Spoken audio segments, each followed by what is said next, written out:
Selamat pagi. Mungkin teman-teman di sini banyak yang sudah mengetahui awal kasus saya dengan suami. Saya akan flashback sedikit bahwa suami saya selingkuh dengan perempuan yang bernama Cici Ayu Andika yang saat ini bekerja di Yogya Mall Tegal. Hingga saya dan anak saya yang saat itu berusia 2 tahun ditelantarkan dan diusir dari rumah. Dan mertua saya, Ibu Maria Yuli Widianti, mengetahui hal itu. Bahkan perempuan ini sempat dibawa ke rumah. Dan ketika ada orang yang bertanya siapa perempuan tersebut, mertua saya menjawab perempuan tersebut adalah saudara.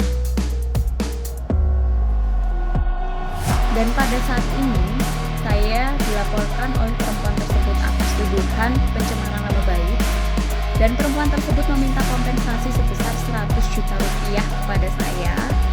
Kenapa saya tidak mau melaporkan perempuan ini